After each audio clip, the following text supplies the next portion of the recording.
Yeah. I mean, I'm the same way. I guess I probably get that from you. You know, I kind of hate texting, talking on phones. you can see a person's expression and know exactly. You can say the exact same thing and have it totally different meanings. And if you're not face to face with a facial expression, you don't know how that's going to come across. Right. Yeah, I feel the same way with text messages. That sometimes I type something and I mean it to be like in a funny, and somebody takes it another way. And That's correct. Takes it That's way because they don't you hear the don't tone. exactly. Right. Yeah, and that's a lot of the problem with social media, like Twitter and Facebook and everything too. Because I mean, you come out and say something, and people like outrage over it. You're like, it was a joke. Right. How many times do you see that? It's constant, and I don't know. It's almost like you have to follow up in order for them to take it as a joke. To say, hey, this is only a joke. I'm only joking, or I'm only teasing, or I'm only saying this in a funny manner. I mean, I don't know the answer to this, so I don't know if you would. Do you think that the generation coming up that's basically used all these social media networks and been texting and stuff like that, do you think that emotionally stunts them or hurts them in any sort of way communicating with each other? Stuns them in their emotional growth. Right. And social growth. Yeah, I would say they don't have the basic, human interactions. Yes. Right. Seriously. Because, I mean, how often do you see someone, sitting there with a phone, they're texting the person right next to them? It's exactly. Like, speak. Right. Yeah, talk. It would have taken you, 5 seconds less. Right. I don't know. Or it depends on how fast you type. I don't know. Oh, But, yeah, I see that that constantly with younger people. They're sitting right next to each other, and I said, oh, so you couldn't turn around and just say, hey? No, they can't. They can't. Right. Because there's a lot to say, especially facial expression, and then there's your tone of voice. Yes, right. Exactly. Yeah. I mean, you just look at especially the younger side of that generation is coming up and about to join the workforce, and right. I mean, well, they're just clueless half the time. Now I have to say, like I said, those coming up, they're looking for teleworking jobs, pretty much that and that only. Mm-hmm. Well, I mean, who doesn't want to leave their house? But I mean, at the same point in time, you're going to have to interact with people. Right. So yeah, you're going to have to, unless they do away with stores altogether. You have to go to a store and interact with a salesperson. Well, I mean, the only way that's ever going to happen is if Amazon takes over the world. Yeah. Which poses a whole different problem. Exactly. But, yeah. So. I don't know how you feel about it, but we just talked about Amazon. Do you think it's a good thing or a bad thing that labor unions basically are starting to basically infiltrate the Amazon work market? Well, unions have a lot of different entities, so like I said, it's a good and bad. It depends on how you look at it and what you're going to get out of it. Do you think it would level the playing field in the balance of power?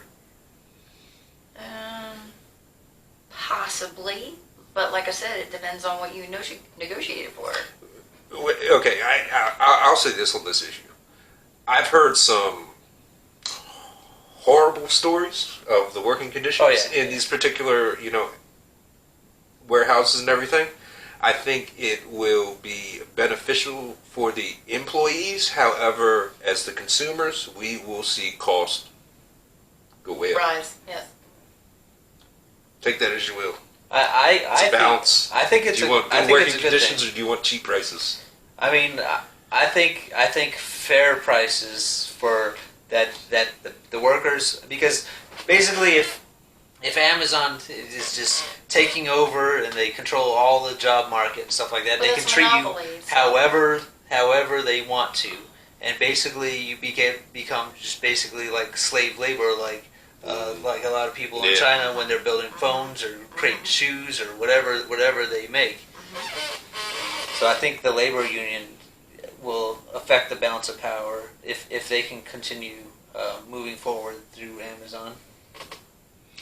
Yeah, I mean it'll be interesting to keep an eye on that and see what happens with that. Yeah, that's more topics we can talk about. Yeah, right. I mean we'll get there. Like I said, we have to let a little more develop on that. So we're gonna get ready and start winding it down here. Okay. So, like I said, being that this will come out the week before Mother's Day. Mm-hmm. First of all, I just wanted to say thank you for bringing me into this world. More than likely, probably in a very uncomfortable way, I would assume. Well, thanks for bringing that up. Yeah, but look at the joy afterwards. That's how you have to look at it. And we have a Mother's Day gift for you. Oh my goodness! I like how you wrap that. Okay, but that's okay. It's the thought that counts. Have you ever known me to wrap a gift? No. No, I'm the one who wraps presents for him at Christmas. My mom's the one that wraps my gift for me too. Yeah, I don't. So I'll put stuff in bags and gift bags. And just so you don't feel left out, I know your birthday's coming up, so happy birthday, buddy! Happy Mother's Day, Mom. Open them up. We don't normally do gifts. Yeah. Yeah. Oh, I got me a shirt. Got you a shirt.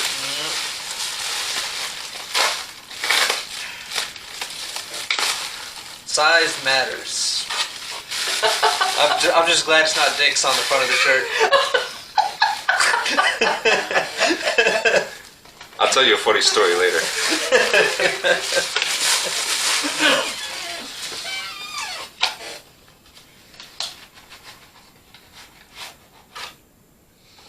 So, like I said, happy birthday, baby. Thank you.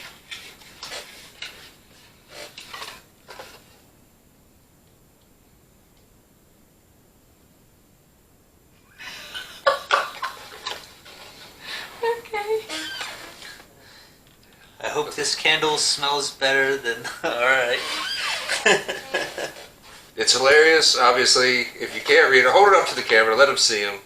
They probably still can't read it. It says, what, Mom, I hope this candle smells better than the shit I put you through.